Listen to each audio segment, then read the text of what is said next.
નમસ્તે. કેમ છો બધા? આજના આપણા વિડીયોમાં આપણે મિત્ર વિશે વાત કરવાની છે. બધાના જીવનમાં મિત્ર હશે. કેવો મિત્ર ગોતવો જોઈએ?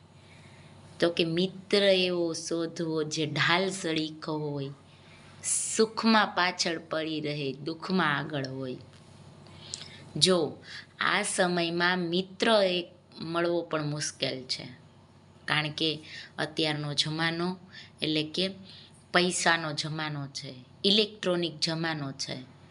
હર કૂદકે ને ભૂસકે મોંઘવારી વધતી જાય છે. પૈસા ક્યાંથી કમાવા, કેવી રીતે કમાવા, એના શોર્ટકટ રસ્તા દુનિયાના છે. પરંતુ કોઈ આપને સાચો રસ્તો બતાવે અને સાથે ચાલે. રસ્તો બતાવવો મહત્વનો નથી, પણ સાથે ચાલીને રસ્તાને પાર કરતા શીખવાડે ત્યાં સુધી જે આપણી સાથી રહે એ જ સાચો મિત્ર કહેવાય. જો મિત્ર સાચો હશે તો જીવનને સુંદર અને વ્યવસ્થિત રીતે જીવી શકાય. નહીંતર તો કેવું થાય, વ્યસનની દુનિયા છે આ, વ્યસનમાં સપડાઈ જવાનું થાય.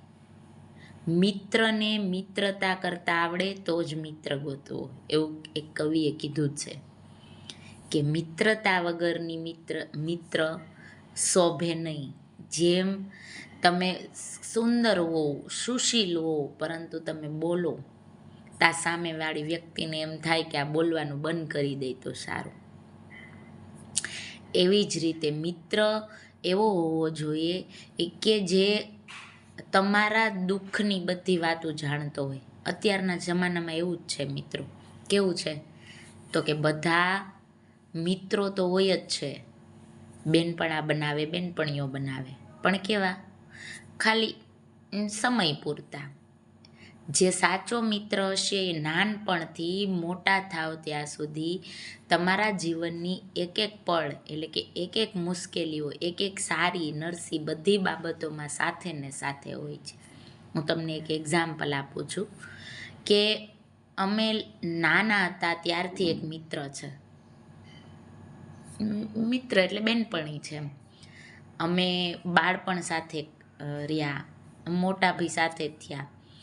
બધી ત્યારથી અમે મેચ્યોરિટી અમારામાં નાનપણથી આવી ગઈ. કારણ કે ગરીબ કુટુંબમાં જન્મ થયેલો છે એટલે અમારામાં મેચ્યોરિટી ઝડપથી આવી, નાનપણથી આવી ગઈ. એટલે એકાબીજાના જીવનમાં જે કાંઈ તકલીફો બનવાની, ઇવન ફેમિલીને કાંઈ પણ પ્રોબ્લેમ થવાનો છે કે થઈ ગયો છે, એને સપોર્ટ કેવી રીતે કરવો, એની હારે ઊભું કેવી રીતે રહેવું, એ બધું જ અમે એકબીજા શેર કરીને, વાત કરીને અત્યાર સુધી, ઇવન અત્યારે તો બાળકો થઈ ગયા છે બંને મિત્રોને, પણ તોય બાળકોના જીવનને કેવી રીતે ખીલવવા, બાળકો કેવી રીતે આગળ વધે, એ બધું અમે એકબીજા સાથે શેર કરીએ છીએ. અને એમાંથી એ શેરિંગ કરતાં કરતાં અમને ઘણા બધા નવા નવા આઈડિયા આવી જાય છે. અને અમને અત્યાર સુધીમાં યાદ નથી કે બેમાંથી એકને પણ કાંઈ નુકસાન અમે કર્યું હોય કે થયું હોય અમે. એટલે મારો કહેવાનો મતલબ એ છે કે મિત્ર હંમેશા એવો ગોતવો કે જે તમને સુખમાં તો બધા ઊભા રહેશે તમારી સાથે, પરંતુ નાની મોટી બધા પ્રસંગોમાં, બધી વાતમાં તમારી સાથે હોય. અત્યારે એવા માણસો થઈ ગયા છે. કેવા?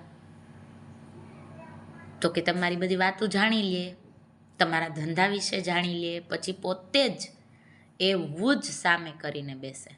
એક પિક્ચરમાં આવે છે કે બે પાક્કા દોસ્તાર હોય છે. દોસ્તી શેના માટે એણે કરી હોય કે સામેવાળો વ્યક્તિ બહુ અમીર હોય છે, એની અમીરીમાંથી પોતાને ભાગ પડાવી લેવો છે, પોતાનું બધું એનું બધું પોતે જપ્ત કરી લેવું છે, એટલા માટે મિત્ર બને. અત્યારના જમાનામાં 99% આવા મિત્રો જોવા મળે છે. 1% એવા હોય છે કે જે તમને બધી રીતે સાથ આપે. મિત્રતાના પણ પ્રકાર છે. કેટલા? તો કે બાળપણમાં મિત્ર હોય, લંગોટિયા યાર કે ને, જે નાનપણથી હોય એમ. એ કે ચડ્ડી પહેરીને અમે હારે હારે ફરતા હતા. પછી તમે મોટા થાવ તો કે યુવાન મિત્રો, ગર્લફ્રેન્ડ બોયફ્રેન્ડ. એ મિત્રતા કેવી હોય? એટ્રેક્શનવાળી મિત્રતા હોય. અને જ્યારે તમે થોડાક મોટા એટલે કે સાંસારિક જીવનમાં પડો ને કોઈ મિત્ર બને તો એ કેવો મિત્ર હોય તો કે મેચ્યોરિટીવાળો મિત્ર હોય, જેને આપણે આપણું સુખ દુઃખ બધું શેર કરી શકીએ. અને જે મિત્ર એક એવું જીવનનું પોકેટ છે કે જેની અંદરથી ચીઠિયું એટલે કે હાથ નાખો એટલે તમને હંમેશા શું મળે? ખુશી જ મળે. તમે ક્યાંય સાંભળ્યું છે કોઈ મિત્ર પાસે ગયા હોય ને રોવા માંડ્યા હોય કોઈ?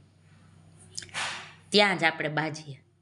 આપને એમ લાગે ઓહો આ ધબધબાટી બાંધ્યા છે, 2 દિવસ થાય એટલે ભેગા જ નથી થવાના. પણ શું થાય છે કે એ લોકો એવા મજાક કરતા હોય, એવા મજાક કરતા હોય, અને જીવનના જે કાંઈ ઉદ્વેગો છે એ બધું ક્યાં આપણે ઠાલવીએ છીએ તો કે મિત્રની સામે.